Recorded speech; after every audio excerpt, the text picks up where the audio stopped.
Hello. Good evening. Welcome. What do you got? What are you drinking today? The God's own Cola. diet soda. Yeah, we got I got a can of dry diet soda here. Very nice. Mm-hmm. Time to spam the mutuals if you haven't done so. I have not. I will.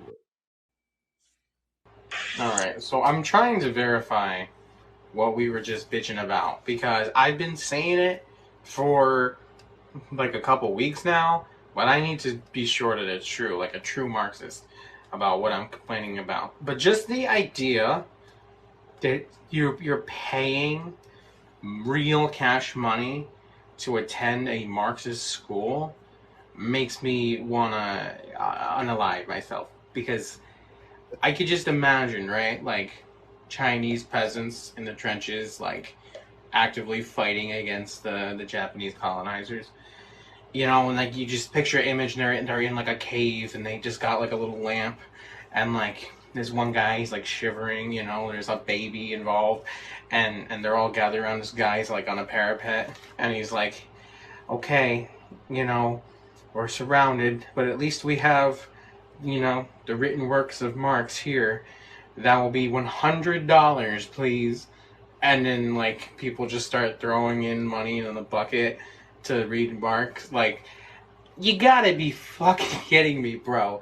There's no way that you are taking something that was literally designed for people who couldn't read, and you're gonna say it's $100, kids. Like those Midwestern Marxists, I'm telling you, Yeah. Yeah. So, sorry, folks. The revolution is close today. sorry, you didn't pay enough. You didn't meet your your tuition fee was declined. you need to go to the registrar to to to do it. I'm trying to find out because I will eat my shoe if I was wrong, but I'm fairly confident. I don't think it's that much, but I'm fairly confident these kids have to pay for it. Yeah. So I'm looking around, or it's a Patreon thing, which like okay, we're doing something similar with Kollectiv, but you're gonna have to shoot me, bro, if you're gonna tell me I'm gonna charge these kids. Like, anytime I talk to somebody, I'm sure you do the same thing. Like, and I have a book, even if it's my only copy for the most part, unless it's like signed or something, and even then, like, I just give it to you. Like, I don't care. I will get another one. Yeah. Like, it's not that deep. Yeah. I don't know, man. It just. Well, that's what I should have done at that Amazon walkout on Black Friday. Is I should have charged them all $50 for the PSL book. And pocketed the rest. Yeah. Yeah, the free handed out books that I got. Mm-hmm. Since we were talking about doing some audience interaction tonight, I do see Red Dave has said solidarity to the UAW going on strike at 3 plants at midnight tonight. Ooh. Based. How did I miss that? Hold on. Wait, maybe I'm wrong. What a baby Marxist moment. What do they represent? UAW. United Auto Workers. Oh, okay, no, so I was right. Yeah, I was thinking it was like it's cars, right? But I didn't want to assume. Yeah. Good for them. Fuck yeah. 100%. Based Detroit. Even though being a St. Louis boy, we're rivals. I don't like your hockey team, but I love your city. Which hockey team would you say in the NHL is closest to being pro? Oh God! Like traditionally, it's the Red Wings. Like seriously, they're red based. they're as much as I hate them, they had the Russian Five who were all former Soviet. Oh shit! Soviet players: Fedorov, Larionov, Kozlov, Fetisov, and Konstantinov. They represent one of the through proletariat movement cities in Detroit. You know, as much as I hate their team for eliminating us from the playoffs over and over, I got to say it's Detroit. I love that. So much stuff I didn't know. Now, here's a follow-up question. Which is more pro? Football, as in soccer, or hockey? Oh, soccer. Okay. Absolutely. Hockey in America, especially, you have to be a fucking rich kid to play hockey. Yeah, 100%. I want to testing your mayo right there. There is no fucking way that you're not super labor aristocracy or petty bourgeoisie getting to play hockey, unless it's street hockey. Street hockey, on the other hand, like, you know, we were showing up in the 90s with you know, tennis balls and like real ice pucks that we picked up here and there. Yeah. Showing up with pads. Like I used to wear my cup was made out of like rolled up newspapers. In street hockey. So I was gonna say that's real street vibes right there. Yeah, the mean streets of suburban St. Louis. Yeah. Oh, you got someone challenging your hockey knowledge right there, my friend. Arfish. Arfish is coming in hot. Yeah. Okay. What do you play, lacrosse, Arfish? Get out of here. Hockey is super bourgeois, unless it is the Soviet Union, the Red Army hockey. True proletariat hockey. And give me 1 second. 1 second. No, you good. Like and sub to Kollectiv Podcast, Kollectiv TV on YouTube. My friend. It's just me. I've been abandoned by all of my comrades. They've all been CIA'd. I played hockey for 30 years, worked in an ice rink for 10 years. I doubt it, bro. Oh, hey, look. It's a familiar comrade. There you go. He's got it. The GOAT. Mm-hmm. The GOAT. Tretiak. Yeah. Yeah, I doubt you worked in a hockey rink for 10 years. Anyway, so our fish was getting frisky when you left, Larry. Yeah, I saw. What am I doing right now? This is Kollectiv, my podcast that we do every week. My may or may not coworker, who just slid in here, not sure how. Like and subscribe if you want to see all my radical shit, and don't report me to my boss. Anyway, so real quick before our fish gets too frisky, General Motors is attempting to avoid a looming strike by the United Auto Workers Union through a new offer Thursday that includes significant pay increase, more vacation days, and better benefits from retirees, among other perks. The proposal, which GM CEO Mary Barra called compelling and unprecedented, addresses many of the union's demands, but continues to fall short on others, such as 40% pay increase over the 4 years of the deal UAW sought. GM released details of the deal roughly 9 hours before the UAW can initiate targeted strikes against GM, Ford Motors, and Stellantis if deals are not reached by 11:59 ET on Thursday. You mean this Thursday? I think you were saying that, right? Yeah. Today's Thursday. Oh, shit. Yeah. Tonight, 12 a.m., they're going. Wow. We're at a crossroads or path to building a company that can sustain all of us for decades to come. Today we're put a compelling and unprecedented economic blah, blah, blah. All right, so pretty much saying the same thing over and over again. I mean, solidarity to them. This is what we've been saying. This is how the working class solidify their power, by coming together as workers and deciding that the bourgeois are not going to make as much money anymore. Yep, and as Red Dave pointed out, after 2008, we saw massive cuts to benefits, and yeah.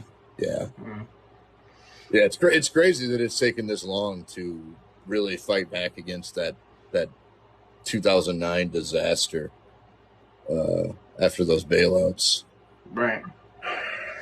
To again, it's audience interaction week. Arfish, you're one of those people, so I don't know what you mean.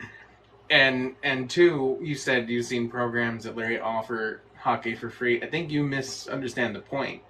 A lot of those free programs do require children to be transported to be fed, to be clothed, to be bathed, to be medicated. So, I mean, you're just kind of out there. But it's okay. You'll learn. Stick around. You'll be here probably the whole time. Yeah.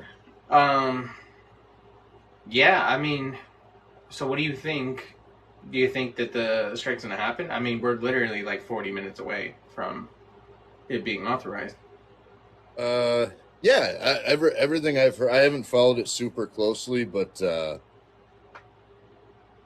medicated is hockey. He doesn't get it because he doesn't understand that some people require medications to get about their day. So a child who may need, anti-seizure meds, who needs to be at home at a certain time to take that medication because there's no adult at the program who's going to give it to him, can't actually get to the program, as opposed to someone who's bourgeois who can have an helper or an aide or whatever being there. It's very small, narrow-minded. That's okay. Yep. And yeah, the strike is definitely happening at Wentzville, Missouri. Shout out for my general area, even though that's very much in the borders of the petty bourgeois section of town. But yeah, the workers still deserve all the respect and solidarity. Absolutely. Good for them. I hope they do it. And UPS was so close to doing it, and they got what they wanted. I'm glad to see that despite the anti-union action from Biden earlier this year, or was it technically last year? I don't even know anymore. Whatever, with the last year, yeah. Oh, geez. With the railroad strikes, like, it hasn't stopped these large unions from taking action. I mean, I love to see it. Yeah, and that's what, that's just one of the part of the struggle is divorcing the workers' movement from these bourgeois parties. Like, they can be as anti-union as they want. We know they're going to be at the end of the day.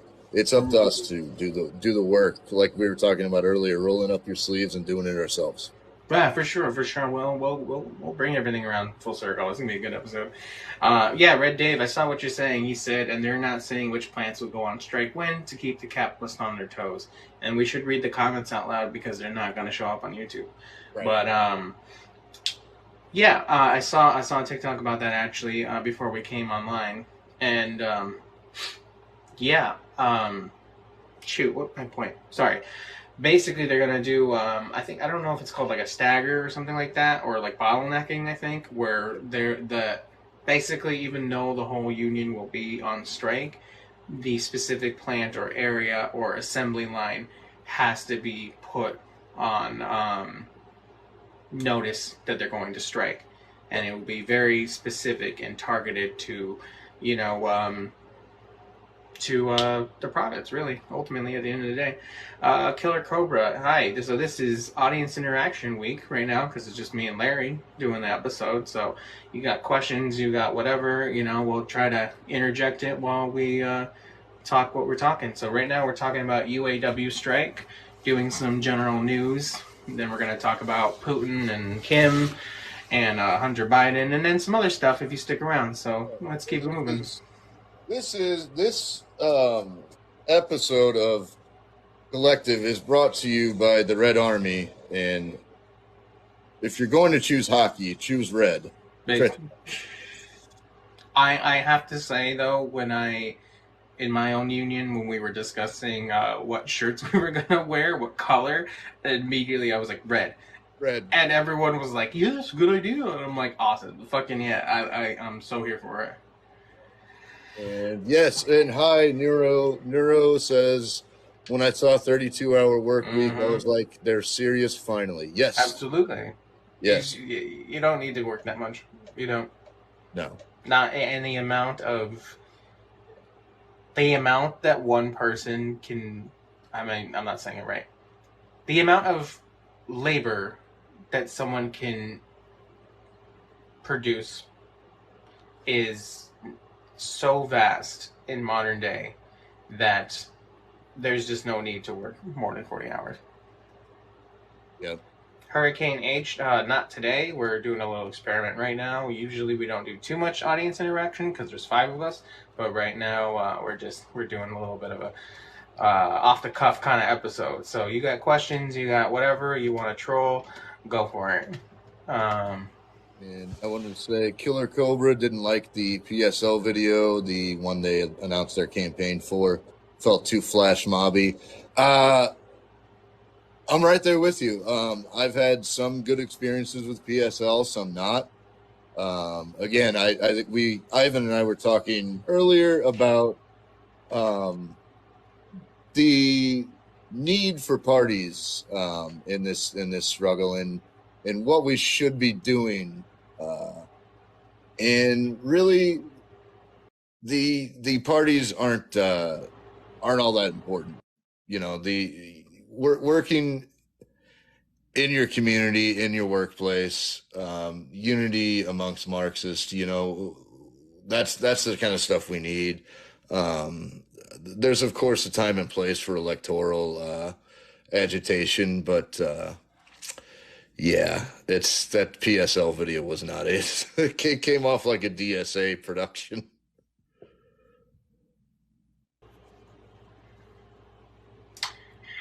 Sorry, real quick. I just had to. It's okay. No, but I heard everything you said. Yeah, it really was just kind of, liberal nonsense. But Yeah. from what you were telling me, And to be fair, I shared it around just to, get, you know, just eyes on the product, I guess. But right, yeah, I thought it was not my cup of tea.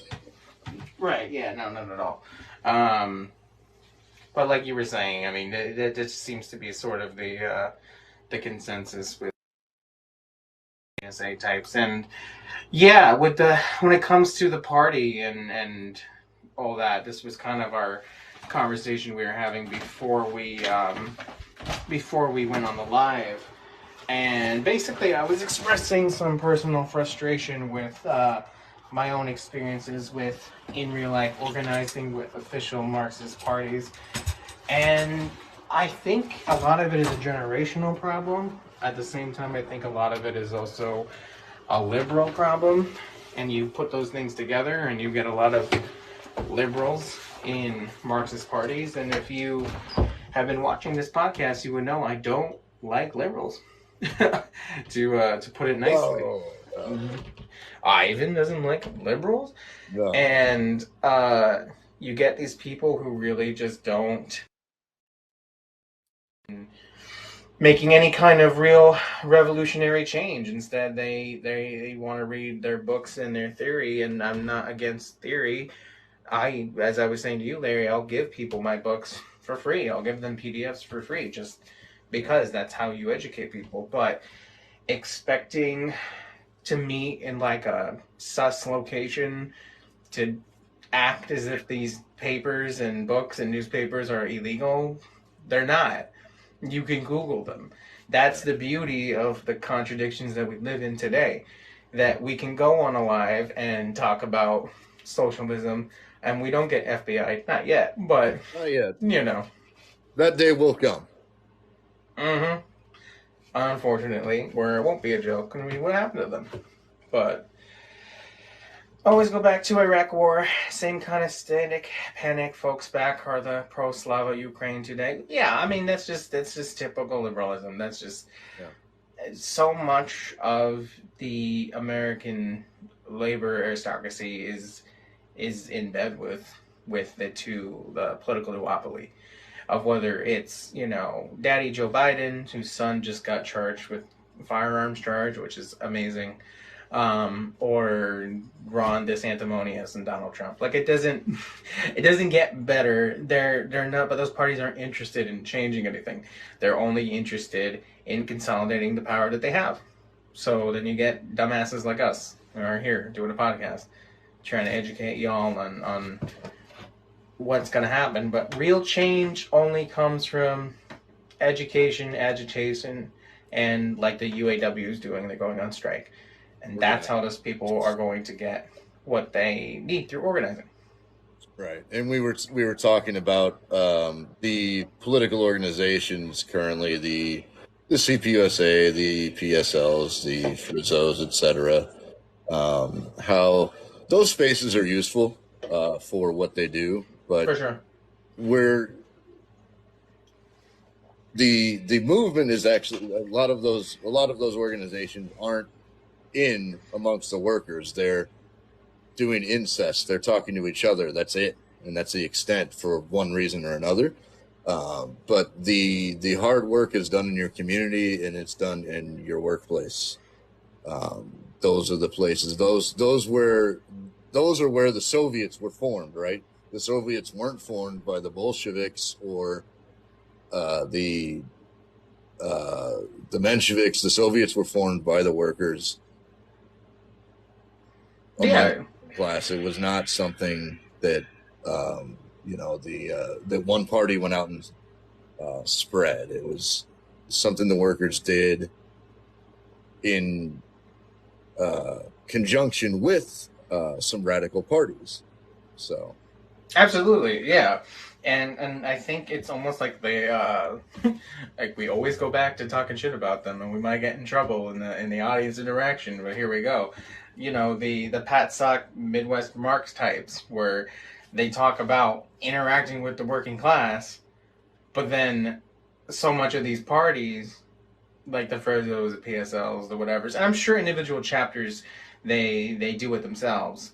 But as a whole, as a conglomerate, when it comes to the country, it doesn't appear that any of these organizations are actually moving towards revolutionary action.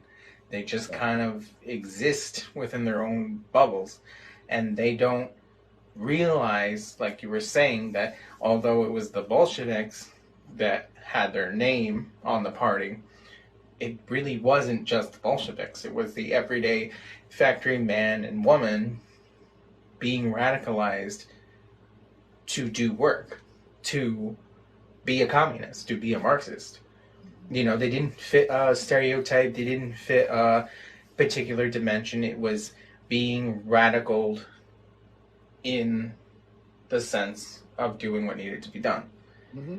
And again, it's kind of like the exact opposite of like what the Oliver Anthonys are talking about, where they're like, you need to meet the guys with the wrenches and the nurses, working with patients, or the mechanics or the boat welders or whoever. Like, yeah, you got to do that, but like you have to do that for real, not just like you were saying, talking to college kids. Yeah, and that's what as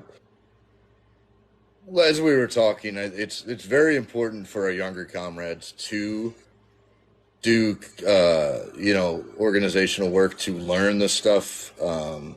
However, they are able to learn Marxism is good, but we shouldn't be sending college kids out to talk to the masses. They haven't lived through experience. They don't know how to talk to workers, with some very, some people's skills are different. Some people can just go out and talk to anybody. But I think in general, my lived experience being in the struggle for 20 years, keep the Young Communist League amongst the young communists and let the more seasoned comrades talk to the workers. Right. Exactly. Because like you were saying, they don't have that lived in experience of what it's like most of the time to, pay bills, to pay rent, to support a family, in either skilled or quote unskilled labors, working 2-3 jobs to be able to do that. How does a college kid who's going to school on scholarship or who had school paid for them tell a single mom working 2 jobs, by the way, read theory and be a communist? Like, right. In our audience, Neuro's right. You have to meet people where they're at.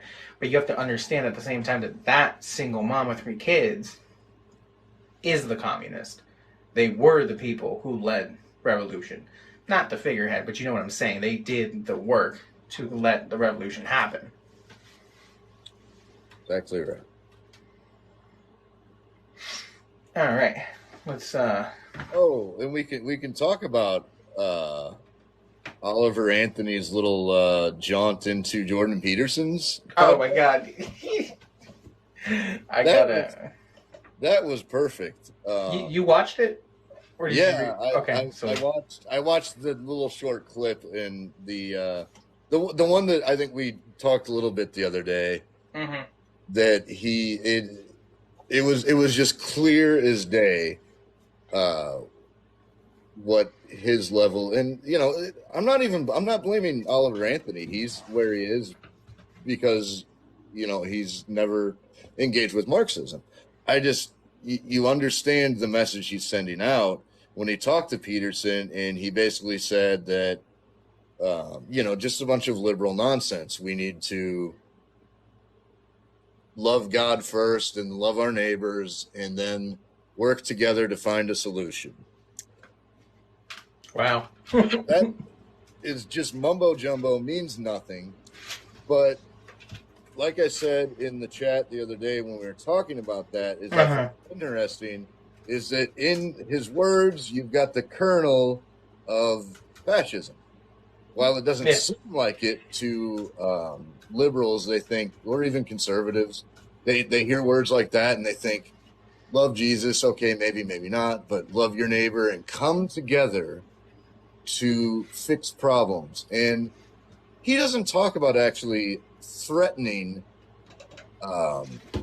any of the class. He talks nothing about class antagonism. He only talks about us coming together as Americans. Ignore the class struggle and unite under a false national identity. That's the kernel of fascism right there. Even though he doesn't know it. Oliver Anthony's not a fascist. He's just unlearned. Right, exactly. And that's what fascism does. And that's what it's historically done. It takes people who are either unlearned or baby leftists and takes advantage of their acknowledgement that the system is not working. And that if they can co-opt leftist language, then they can begin to funnel people into their machine. And that's what H-Man did. That's why they called it, the NS. Like, they did all that stuff very intentionally. And like you said, Oliver Anthony probably means well, and he's unlearned because he's not a Marxist, but, he's saying these things that are going to appeal to fascists. Going to appeal to Jordan Peterson stands. Not that Jordan Peterson stands are all fascists, that's not what I'm saying, but we cannot deny there isn't a pipeline. Yeah, and like I said, it's not outright fascism. It's just the ignoring class antagonisms and uniting under national identity is like I said, the kernel of what becomes fascism.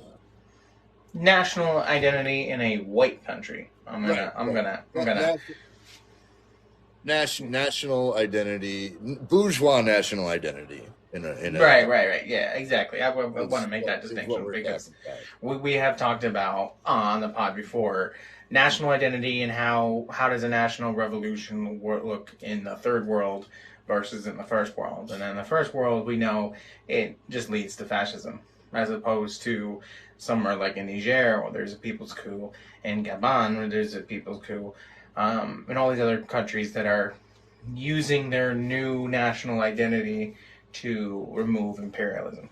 We don't have imperialism here. We are the heart of the empire. Right. Mm-hmm. I'm trying to see what do we got here from this goober.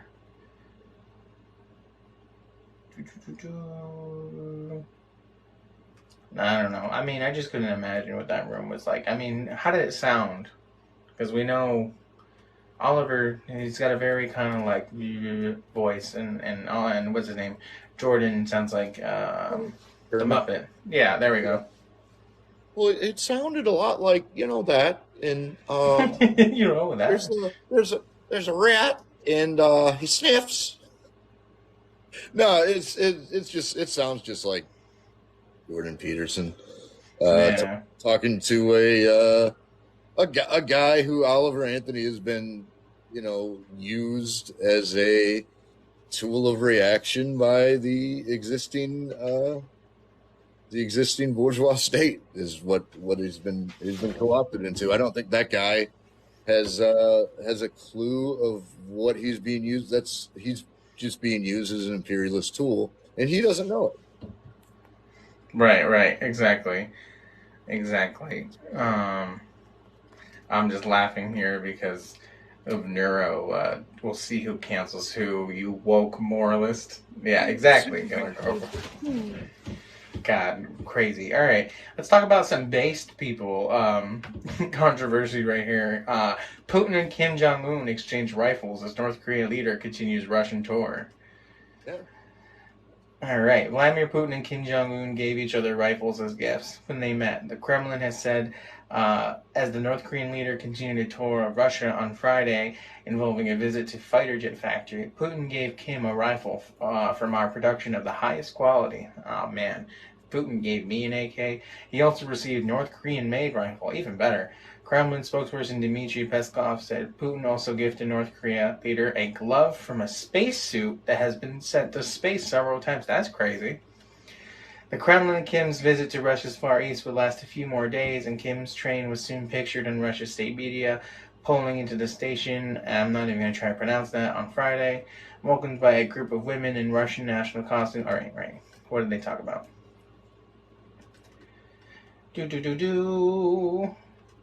Peskov said Moscow will first quickly prepare to send Foreign Minister Sergei Lavrov to Pyongyang, with his trip is expected in October before Putin's visit can be arranged. It will be Putin's second trip to the world's most reclusive state, cringe, with which Russia shares a short border. He visited Pyongyang in July 2000 to meet Kim's father. I like how they're trying to make North Korea sound small, as opposed to Russia just being so big. Because I'm pretty sure I won't look it up. It's gonna take too long. U.S. and South Korea both sounded warnings about potential arms deals between the two pariah states. God. White House said on Thursday that the U.S. National Security Advisor Jake Sullivan had spoken to his Japanese and South Korean counterparts about the Putin-Kim meeting. They noted any arms exports from the DPRK to Russia would directly violate multiple UN Security Council resolutions, including resolutions that Russia itself voted to adopt. There is widespread concern in Seoul that North Korea could receive advanced weapon technologies from Russia, including those related to military spy satellites, which would increase the threat posed by Kim's military nuclear program. All right, so basically they're big mad that North Korea, the DPRK, is meeting with Putin. Now, Larry, as a good boy socialist that you are, red fast Yankee, how do you feel about Daddy Kim meeting with a dirty capitalist like Putin? Based. Mm-hmm. Yeah. It's like I've said, we have to deal in the reality of the situation, the material reality of the situation. You have the Western NATO-led hegemony, which is the people that call Russia imperialist are completely out to lunch. They are not. They do not have that level of development. They don't have that level of finance capital export, even the ability to export military, etc. All this. They do not meet any of the qualifications for imperialism. Now, being a capitalist state, again, we examine systems, not people. Will their continued progression along capitalist lines lead them towards an imperialist future? Of course. But we're not in that future. We're in the right now in the material reality of today. Right. So that's why you see people who are our ideological and comrades and allies, like the DPRK, the EFF, Cuba, Venezuela, all of these other, socialist organizations and nations. Why are they buddying up with evil Russia? Well, I would pose the exact question to, the people that would ideologically the Soviets have been wrong to accept aid from the capitalist West and Britain and USA when facing the fascist offensive. 100%. Of course not. That's ridiculous. I'm saying 100% as in I agree with what you're about to say. Yeah. I was just responding to myself, of course not. Right. Anybody who would object to the Soviet Union receiving aid from capitalist nations in the middle of the fascist offensive would be a complete fucking moron.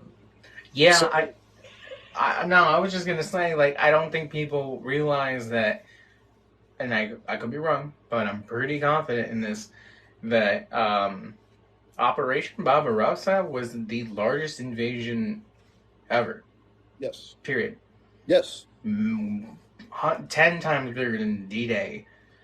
You know, like, in terms of full land mass and manpower, the yeah. biggest invasion in human history. It was the largest offensive in human history. Yeah, it And was yeah, I, incredibly. I don't think people conceptualize really that while, and we talked about this before, you know, World War II really was more of just several wars happening at the same time Yeah, for domination of resources and the mode of production.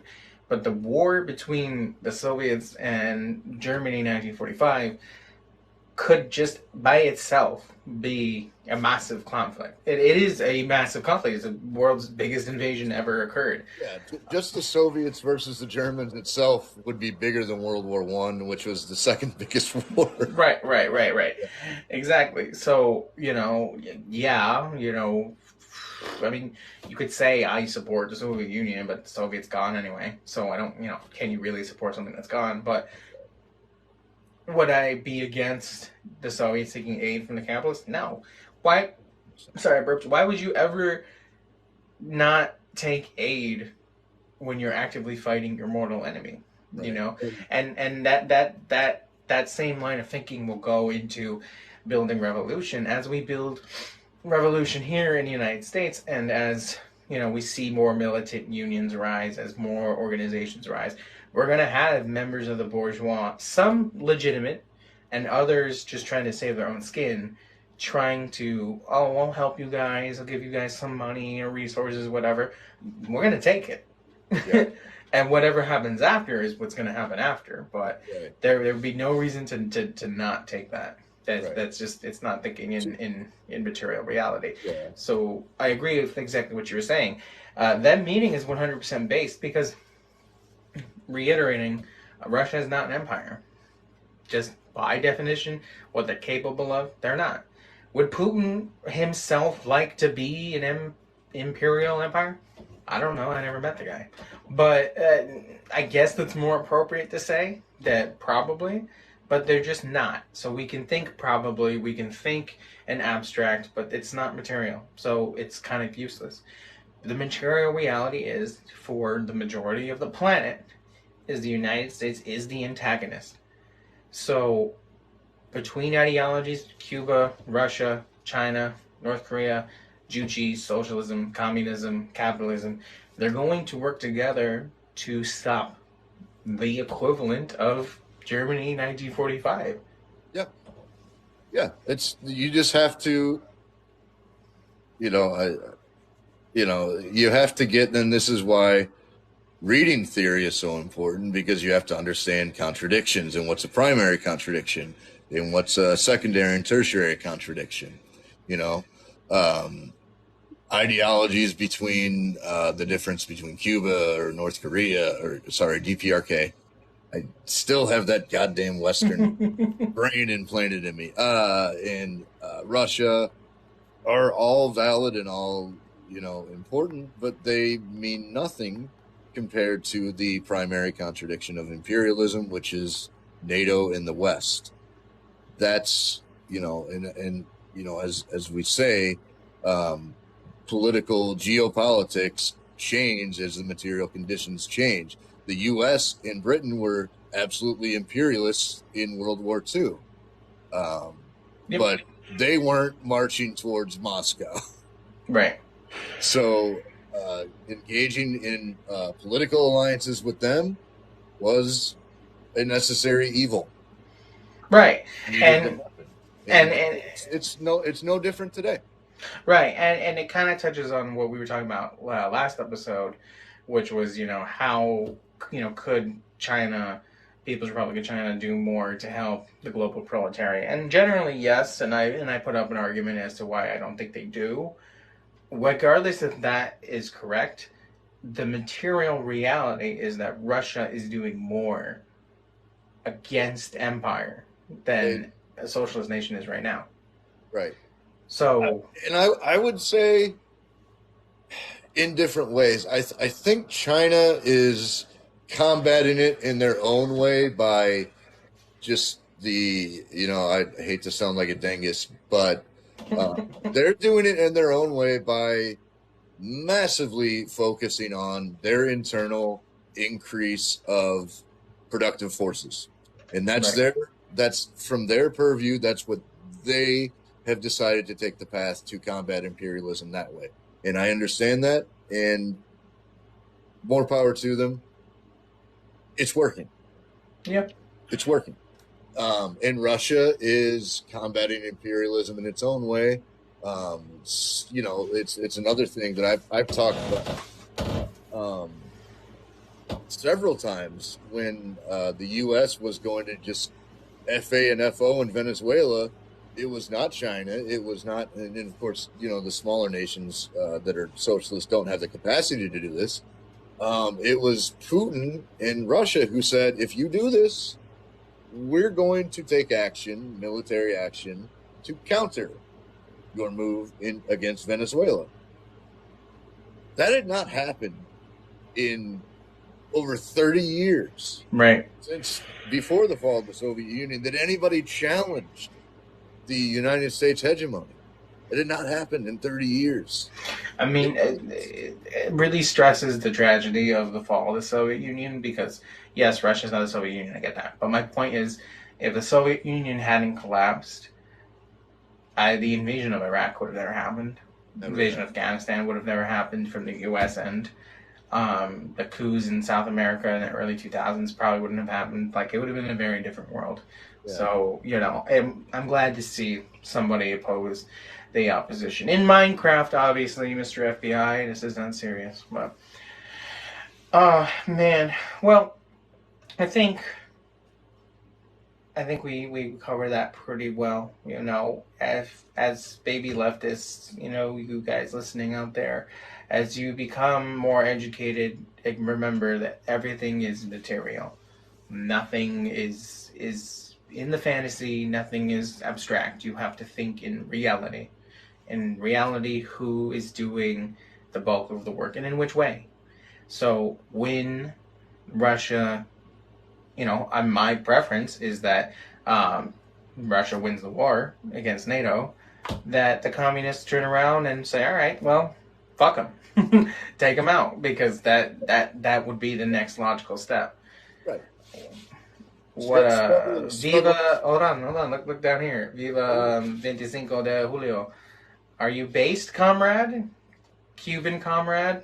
Viva Fidel? VJ? We'll see. What were you saying, Larry?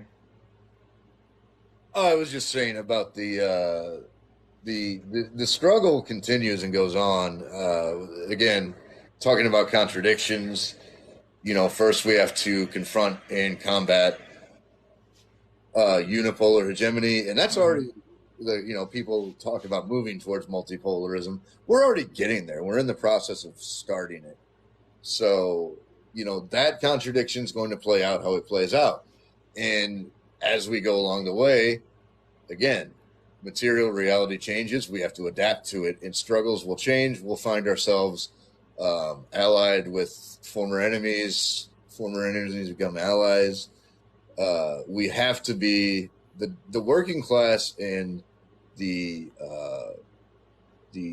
entire movement needs to be dynamic, and it needs to be able to have seasoned people, seasoned Marxists that are able to read the tea leaves and read the material conditions of what the struggle needs at that moment. And right now, what it needs at this moment is every hand on deck against NATO.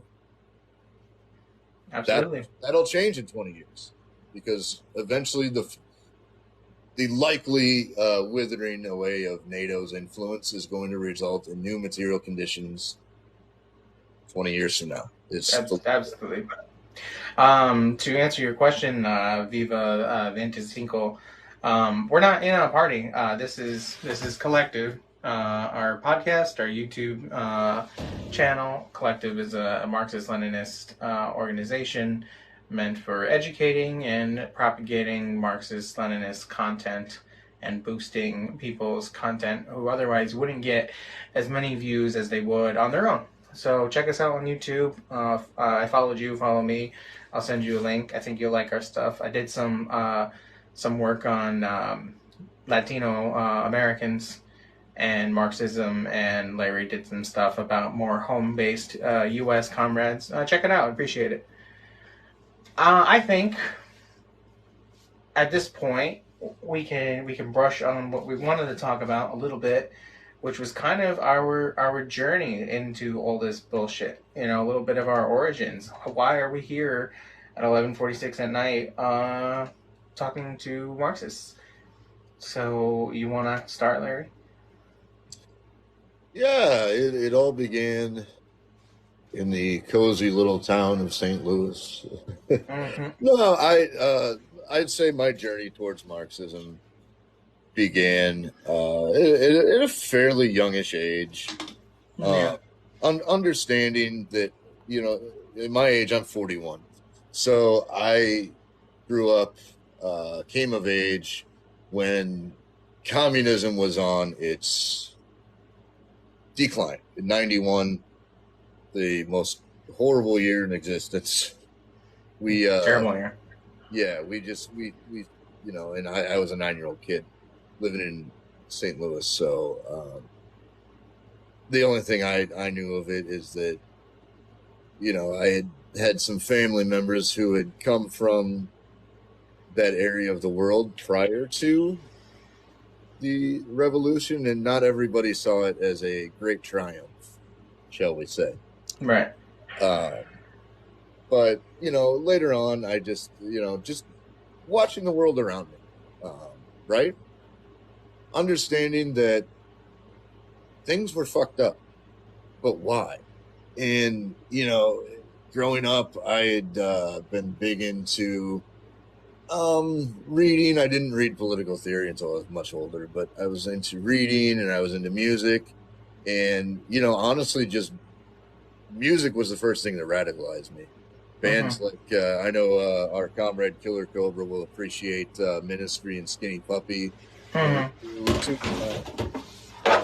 Big radicalization because they sang about, I always paid more attention to lyrics than music itself. And when I would decipher lyrics or read them in the books, I would sort of start putting things together. Like, they're singing about something here. And Rage Against the Machine, another one. Like, what are they singing about? And then I was looking at it, and I was a big history buff. And I would start just reading about things and discovering, holy shit, this is starting to connect. Why is this a problem? Okay, history, yes. And I'm really fucking rambling here. But anyway. No, you're good. I came of age truly in the era of 9/11. And it was during the anti-war protests, which I was on board with, when I still considered myself when I was still a liberal, when I still considered myself a Democrat, and I would be involved in anti-war rhetoric, protests, and everything, and I felt that the world was going one way, and the people here in America were going the other. They were latching on to the Democrats like a baby to a tit. And when I saw Obama get in office, I was fairly hopeful, but I saw almost immediately what actions were taken in the bailouts, in the god-awful Obamacare compromise.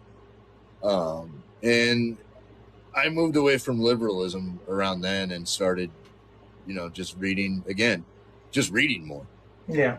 Reading more and more and understanding, Marx, and which I was introduced to Marx in college during philosophy class, but it didn't I understood some of the concepts, but it didn't, you know, Right, not all the dots connected. not all the dots connected. It didn't reflect in my world. Uh, Right. but 5, 6 years later, it did. Yeah. And so, yeah, then I just found myself radicalized by 2011 in understanding class consciousness and have been watching events unfold ever since. And really, I do see the crises here in the Imperial Core quickening to a point that I don't think I would have uh, guessed a decade ago. And we are in a moment where we can start really consolidating the advanced sections and um, really doing work in our communities and workplaces to start forming the nucleus of Soviets. Absolutely. I think that was wonderfully said. I don't think you were really rambling all that much at all. I think it's really well concised. I'm just taking a second because I'm like, shit, I gotta de-ramble my own stuff in my head. No, I mean it's pretty cool, man. Like it sounds like you didn't have too much of a liberal cringe phase like me. I think mine lasted a little longer than Oh, I for sure did. I just never like, and also like one of my radicalizing moments as a teenager was listening to George Carlin, and he was dunking on both parties back then. So I sort of had that ingrained into me, Mm-hmm. where I knew the Democrats were as bullshit as the Republicans, but I still was buying into that lesser evilism and not having a Yeah, uh, yeah, yeah. class Analysis. analysis of them. Right. Yeah, I hear you. So for me, what it was the way I've described myself is I definitely was anti-imperialist before I was a communist, Mhm. and I didn't understand how those things were connected at first. So, I've talked to you in chat about this before. I mentioned other episodes, but I'm first generation here. My parents came from a country that was cooed by the Americans. They came here as refugees and they had me. So, growing up in the neighborhood in which I did, it was very obvious to us that we were one of the only, you know, dark skinned people there in this whole place, in this school system that I went to. So I was keenly aware that I was different. I mean, from kindergarten to fourth grade, we had like a few more refugee kids come in from the same country, and my teachers would be, and they meant well. I'm not knocking them for this, but they would know, like, oh, you know Spanish, can you help them? And I was more than happy to do that. So I very quickly knew that there was a difference, and my parents, they instilled a lot of things in me at a young age that I didn't appreciate or understand until now from their own traumas. One of those things was, despite my parents' legal status at the time, they had done everything correctly. Um, they would always tell me, like, even as a child, like, you need to know where your papers are, you need to know where your birth certificate is, where your when you get a license in 10 years, where that is, your social security card, and it was very, like, ingrained in me.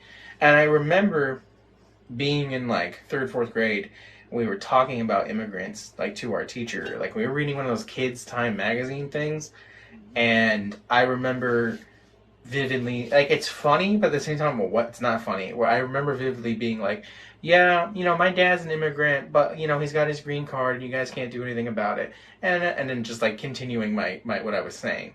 Like, it was so, like, nailed in my head that I have to protect my family because we're different from everyone else. Yep. So I get to high school, and I'm buying into the liberal. Obama's black, Obama's new, he'll be great, he's going to solve all the problems. And I didn't have any analysis of anything. Like, I was just kind of like, yeah, that's what we got to do, guys. And then I remember when Libya was attacked by Obama and NATO. And I remember I didn't. Well, let me preface it with this. Like, I knew Iraq and Afghanistan were happening, and I knew the talking point of, like, we probably shouldn't be there, but I didn't get why. And I knew that my parents told me, our country was attacked by United States, but I never was like, oh, you mean this United States? Like it seemed like a dream, like a fantasy, like a story in a book, not real life. So I remember when Libya happened. I remember I was mad because me and my friend, we had just this wait, like AIM was getting really popular.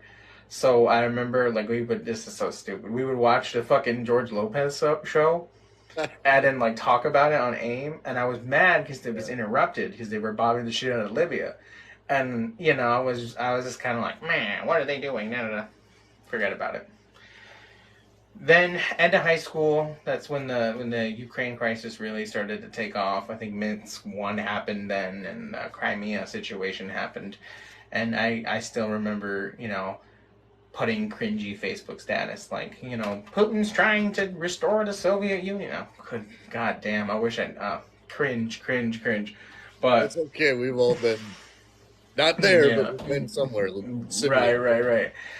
So I get to college and I started getting acquainted with communism mostly through memes. So like it was saying things that I intrinsically knew, like take care of poor people, rich people have too much, we should, do something about it, but nothing based in theory, nothing based in class analysis. Um and I remember also, like, only as of a couple of years ago, being like, we should, we need socialism in the United States, but not like Soviet Union or China or whatever. Like, still having this ingrained propaganda that, like, what you're, that's too far. You need Right. to be more of a centrist. We And, need to be Finland. right, right, right, exactly. And it wasn't until, I mean, really when TikTok took off.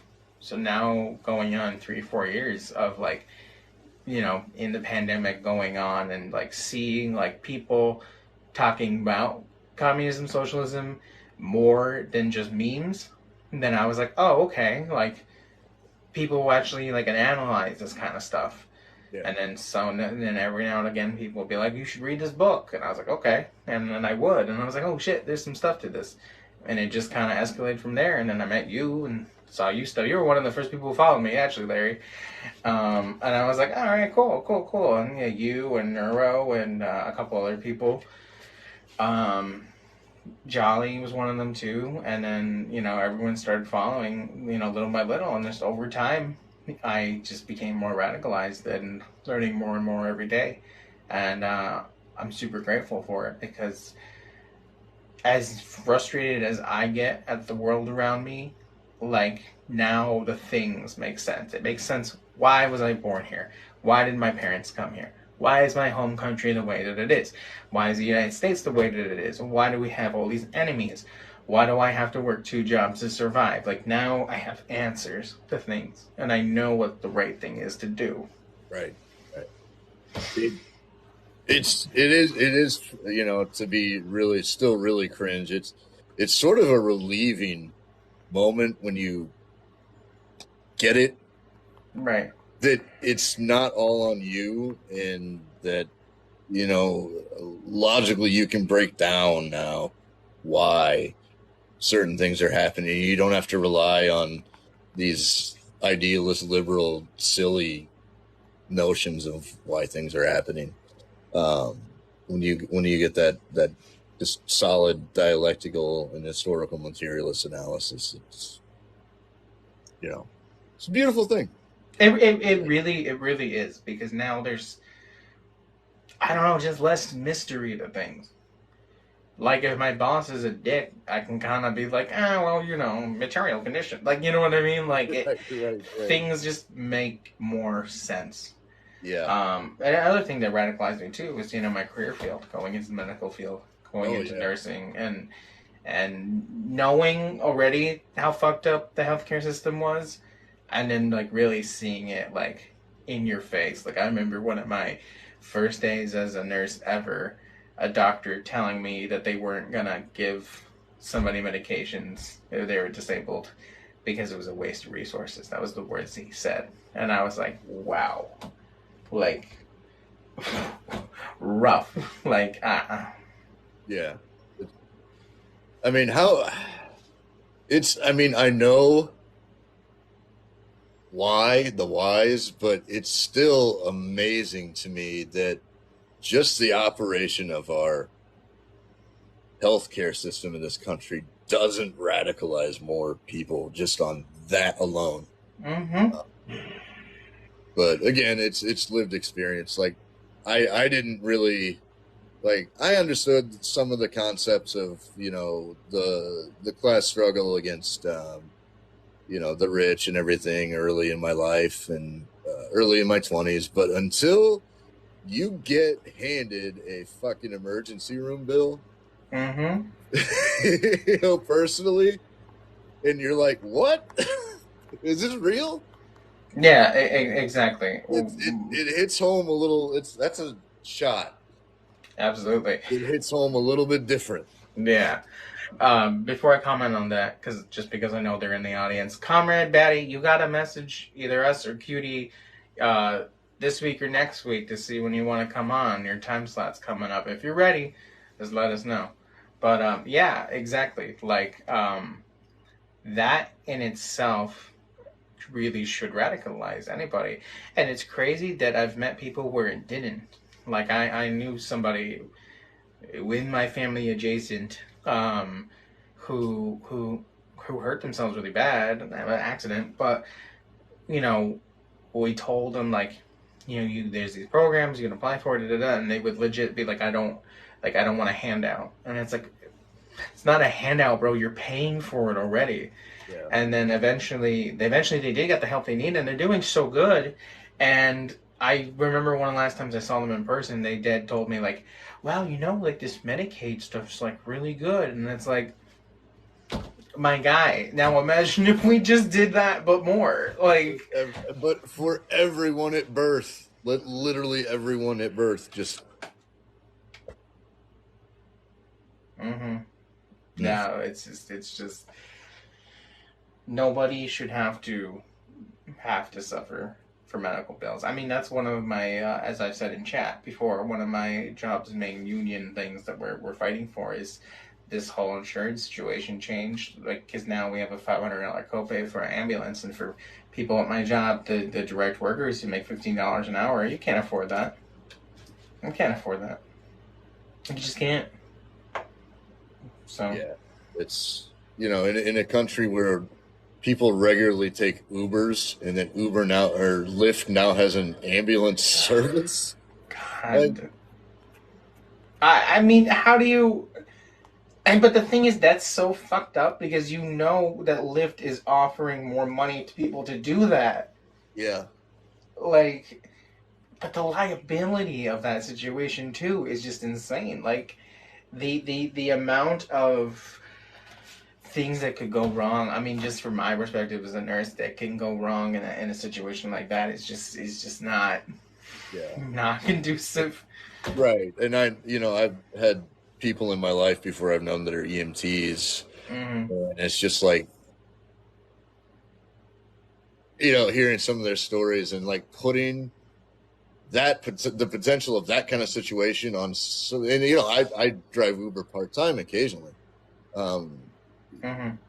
Like putting that on me, like I can, because of past experiences, I can perform some very, very basic, like seizure care, chest compressions if needed, maybe, but that's it. And I don't feel comfortable doing beyond that. I mean, chest compressions alone, my friend, is super intense.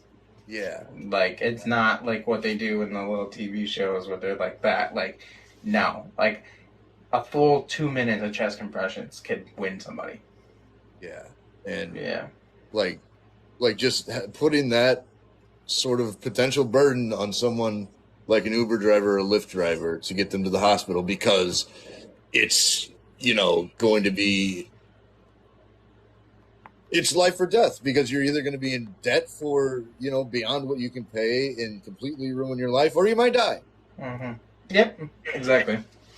And a lot of people who I know would choose death. Yeah, it's crazy. Like we can only keep racking up medical bills so long. even with some forgiveness, and it's not going to go against your credit score. Like, but is that really I mean, it's a tiny win and tiny concession, but the money's still there. Like,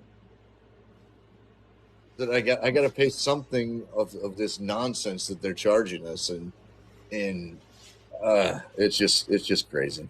I mean, it's like my student loans. I mean, I think I gotta start paying in a couple weeks, and it's like, okay, I'm not doing that. Like, you will get the minimust of minimum payment, but I'm not. No, it ain't happening. You're gonna get $16 from me this month. That's what I could afford. Right, and then I feel bad for those kids who got private loans because now I've been seeing like someone's like my minimum payment is legit $1,000. Like, what do I do? And it's like, die. You should take up the rifle, my friend. Yeah. You got nothing to lose with your chains. Yeah. And then you really, that's what it comes down to, though, because in this movement that we're trying to build, we have to either. I'll address it in the microcosm, right? So, like, in my union efforts, I've talked to people that I've accepted I've lost my job, one way or another. Either I get retaliated against, or set up, or the business goes under because no changes happen. So what am I going to do? Lose my job because it's admin's fault for not getting it together? Or am I going to lose my job because I tried to do the right thing and I was retaliated against? I'd rather go out fighting. Yep. And that's what we need to decide as workers, as not just workers, as a proletariat, I should say. Us little people. We have to decide: are we going to fight against the boot that's on our neck, or are we just going to accept it? I'd rather fight. Yeah. And I think all 9 people in the chat right now would agree. For anyone who doesn't know, this is our little staff. Jesus Christ, I'm tired. Audience interaction week. So if anyone who wants to say something, ask questions, whatever, go for it. What qualifies as a proletarian job?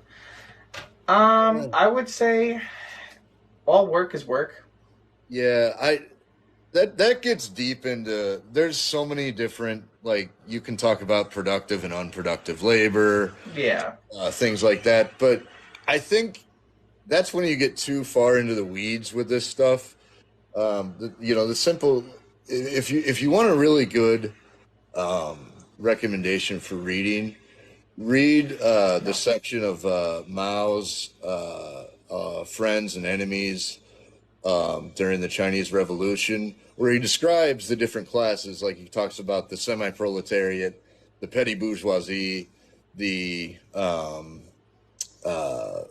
big landlord class, the industrial proletariat.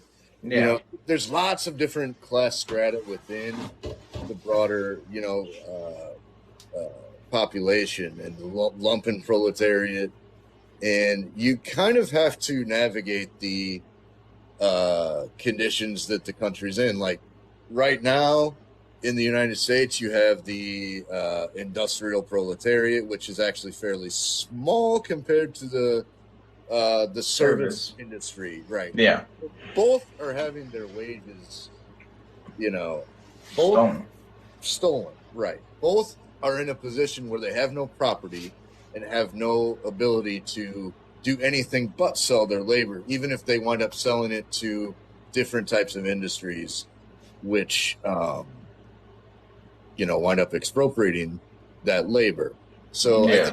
I think last I checked on the labor figures, you had 16 million in the manufacturing industry, and you have about 28 million in various service sectors. You have a further 30 million who work for the government. Now, government would be what Mao would call the bureaucrat class, who is attached to the national bourgeoisie. You're not going to find a whole lot of radicalization in the bureaucratic class of workers in an imperialist country, right? Just not going to happen. Yeah. They see their class interest as in line with the national bourgeoisie.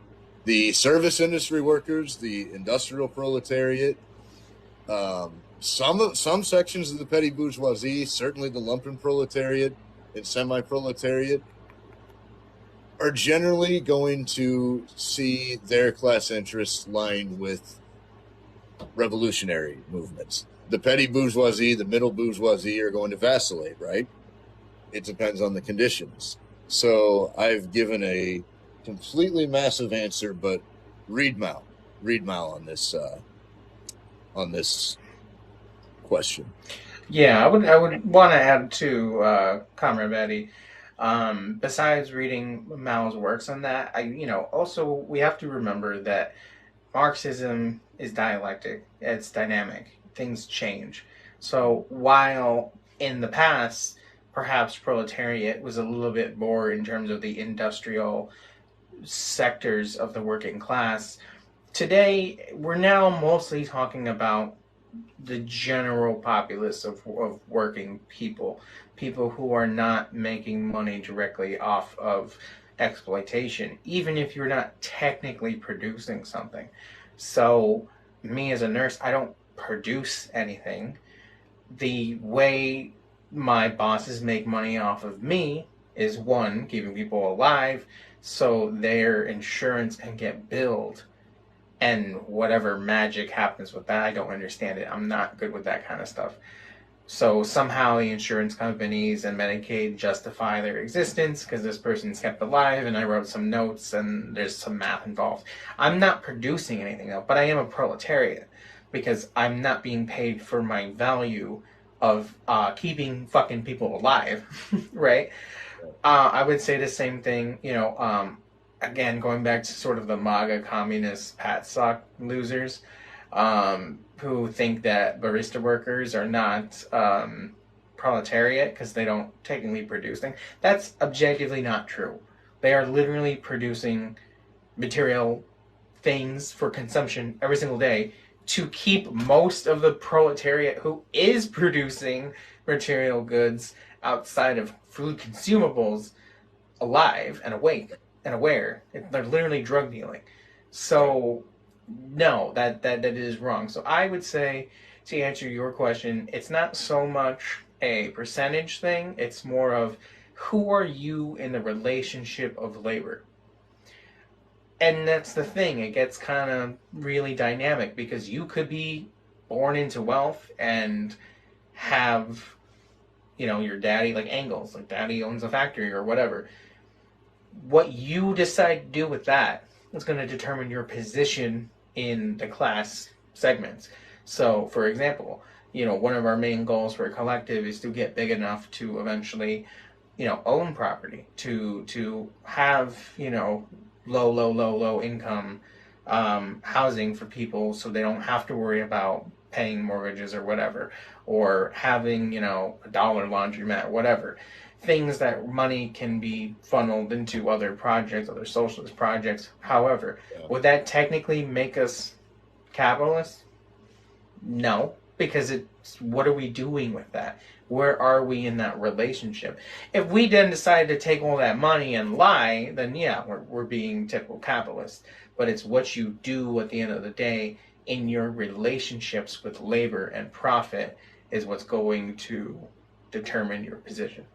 Right. And perfectly said. And, if you want more historical analysis on, who and who isn't proletarian, you want to talk to Lenin specifically when he talked about the party program of the Soviets, and he specifically outlined that every working person, regardless of profession, was respected and part of the communist movement. So, if someone is out there trying to tell you because you work as a barista or you work as, even if you work in the, shithole that I do, the financial sector of the economy, you're still worthy of organizing with and around, because you're not the big bourgeoisie and they're ultimately the enemy. You know, the old trick they do is to divide sections of the working class to say that, well, you produce these material goods, iron, which is for, you know, this product that's sold. You're a farmer, you produce this product that's sold. So you can't possibly have a shared interest, a shared common class interest, but you do. And that's what, again, you go back to Mao, not just in theory, but on action, where he showed that the peasant class, and the Soviets did too, the peasant class was absolutely a revolutionary class. And we can see that today. You know, the so-called lumpen proletariat in the United States, anyway, is probably the most advanced class in the United States because they're the most exploited. Very, very nicely said, Larry. So both of us had pretty baller answers. Several sections of these different classes can be at any point revolutionary and the most advanced, depending on the material conditions. Here, let's tackle this. Skilled or unskilled labor. Larry, is there such a thing as unskilled labor? I say no. If you want to get like the Marxist analysis of it, it's like plug and play. Yeah. So unskilled labor, I'm a factory line worker. You can plug and play me for anybody else, which also isn't true, because if you've ever worked on a line in a factory, it takes some skill and some,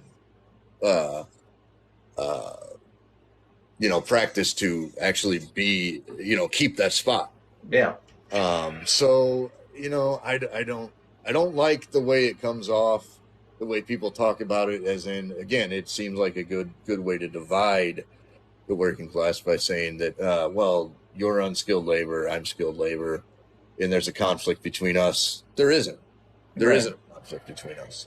Yeah. But yes, there is a difference. You know, someone that's a professional, who has to go to a doctor or a nurse, is skilled labor versus, you know, a McDonald's worker, which is unskilled labor, but it's still labor at the end of the day. Right. Perhaps I'm taking the word skilled a little too in my own direction, because I think professional is what I rather say, because yeah, me as a professional nurse, who works with professional direct support people or CNAs, I would not allow them to do certain tasks. Right. And I'm allowed and I'm entitled to delegate certain tasks to them. But I wouldn't have them do certain things. Like, some places do it and it gets real sketchy, so I'm just going to tell you what I wouldn't allow, but I wouldn't want my CNAs doing vitals. I wouldn't want my CNAs doing assessments, wound changes, anything like that. Like, no, you're not trained to do that. It's a huge liability. But when it comes to skill, unskill, being like plug and play, I get what was being said, but in today's context, I don't know what the fuck happens at McDonald's. It doesn't matter if I'm a professional nurse. I'm gonna be nervous and be like, oh, I don't know what I'm doing. You know what I mean? And the same could be said. You put a lot of people behind a Starbucks counter. I'm not gonna know what they're doing. I worked for Starbucks for years, and no, it's not as easy as people think it is. Right. So I think I rather prefer the language of professional versus unprofessional. Yeah, and actually, Commodity Goblin really in the chat here spelled it out perfectly. What I was trying to say is that skilled, meaning capital input, is required to produce this worker. Perfectly said, comrade. Right. Like, I had to pay tens of thousands, there we go, of dollars to become a nurse. Yeah. But then, of course, in the chat, Comrade Killer Cobra did follow that up with, technically you have to be trained, which does involve capital use to work at McDonald's. So right, exactly. So we're back where we were saying. Yeah. These distinctions exist in levels of nuance. But again, labor's labor. Unite Work is based work. on that. Point your antagonisms at the bourgeoisie. That's the key. And I'm gonna add to this because I saw Comrade Marxist create and make a TikTok about this. Sex work is real work, point blank. Period. We're not. No, it's not up for debate. Yeah, in case you were a weirdo in the chat, and don't think that because I don't know. Reevaluate doesn't necessarily mean that you have to. I guess in your own morals agree with it if you don't, but like people do that because they are trying to survive. Right. I don't. Yeah, people that look down on sex workers, that's incorrect. I think we should be pushing towards a society that doesn't fucking require sex work. Right. Right. Yeah. Right. For sure. I mean, no, I I don't like to get too deep into this one because I always wind up pissing somebody off. But you know what? Fuck it. I'm going to piss somebody off. But I don't think anybody is out there doing sex work because they really love doing sex work. They're doing it because it's a material way to meet their fucking needs. Right. And I would follow up with they're probably out of a sample size of people, there's probably a few people who like they really do enjoy that, but I think, like Comrade Batty just said, we need to build a society where there would be protections. I think on top of that, and building a society where people wouldn't have to do that, you then, like all labor, you would find people who would be willing to do that because they want to do it, not because there's circumstances that are forcing them to. That's just my thought.